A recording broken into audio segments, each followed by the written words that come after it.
जय गायत्री माँ। मन सुख अभिलाषी है। सुख दुख, मान अपमान, हर्ष विषाद, जो मान पाता है उसका अपमान भी बड़ी जल्दी हो जाता है। हर वक्त खुशहाल रहना कोई हमसे सीख ले, अपने दुख को ही भुलाना कोई हमसे सीख ले, और झंझटों में रहकर बचना कोई हमसे सीख ले।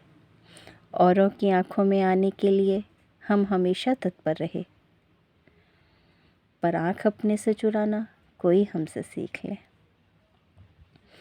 आंख गैरों से लगाना बच्चा बच्चा जानता, पर आंख अपने से लगाना कोई हमसे सीख ले। हर समय मर मर के बचना कोई हमसे सीख ले। सुख में सुखी दुख में दुखी रहना सभी नर जानते, पर हर समय परमानंद रहना कोई हमसे सीख ले। जिसे हम परमानंद कह रहे हैं वह हमारे अंदर विराजमान है। कान्हा द्वारकाधीश तो अंतर्यामी है। हमारी गति उस कुत्ते की तरह है जो सूखी हड्डी का टुकड़ा चबा चबा कर खाता है और अपने मुंह को लहूलुहान कर देता है और अपने मुंह का लहू पीता है। सोचता है हड्डी में से रस निकल रहा है। कभी सुख पत्नी से आता मालूम पड़ता है, कभी पति से, कभी बच्ची से, कभी किसी पड़ोसी से, तो कभी किसी अन्य से। सुख तो अपना रस है, अपनी निजता का रस है, अपने अंदर का रस है, और जब इसे जान जाते हैं तो हमें परमानंद मिल जाता है। चित्त की कोई वृत्ति नहीं होती। शरीर कुछ कर रहा है तो चित्त कुछ।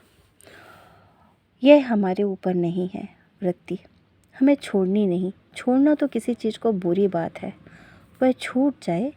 कहते नहीं, कोई बैकुंठ विमान पर बैठकर गया और कोई घसीट कर ले जाया गया।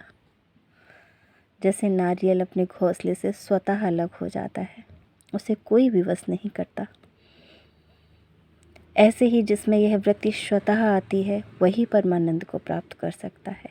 कहते हैं नहीं, एक बार एक सद्गुरु जी ने अपने शिष्यों से कहा कि तुम्हें मैं शिक्षा तब दूंगा जब हमारे तुम कुछ नियमों का पालन करोगे। शिष्यों ने पूछा, बताइए गुरुजी, मैं आपकी हर आज्ञा मानूंगा। तो गुरुजी ने कहा, पहला नियम तो यह है कि स्त्री को कभी नहीं छूना है। गुरुजी के शिष्यों ने बात मानी। गुरुजी अपने काम में लग गए, शिष्य अपने काम में लग गए। शिष्य पहुँचे नदी के किनारे खड़े हैं, उस पार जाना है। वहाँ तभी एक कन्या आती है। कन्या बोली, महात्मा हमें भी उस पार जाना है, मैं यह नदी पार नहीं कर पाऊँगी। महात्मा कहते हैं, नहीं, हमारे गुरुजी ने कहा है कि मैं स्त्री को नहीं छूऊंगा, हम तुम्हारी मदद नहीं कर सकते। तभी दूसरे को दया आई। उसने सोचा कि कहीं इस कन्या को कोई अपना शिकार न बना ले, सांप डस न ले। सूरज भी अपनी विश्राम की ओर है। रात्रि में यह कन्या कैसे नदी पार करेगी, वह भी अकेली। हाथ पकड़ लिया, नहीं देवी, हम ले चलेंगे उस पार। और जैसे ही बीच नदी में पहुँचे, पैर उखड़ने लगे। वो कहती, महात्मा मैं बह जाऊंगी। महात्मा ने उसे कंधे पर धारण कर लिया, उस पार जाकर उतार दिया। साथ में जो गुरु भाई थे उनके भीतर तूफान मचा हुआ था। जाकर शिकायत करूंगा। 4 दिन बाद गुरु जी के पास पहुँचे। बोले, गुरु जी, इसे आश्रम से निकाल दो। इसने इस आश्रम का नियम तोड़ा है, इसने हम सबका अपमान किया है। गुरुजी, इसने आपके वचनों का उल्लंघन किया है। गुरुजी, इसने स्त्री को छुआ है। स्त्री तरुणी थी, भीगी थी, और तो और गुरुजी, इसने उस सुंदर स्त्री को अपने कंधे पर धारण किया, उसके वस्त्र गीले थे, इसने अपना नियम तोड़ दिया। गुरुजी, उस सुंदर स्त्री को कंधे पर चढ़ा लिया था।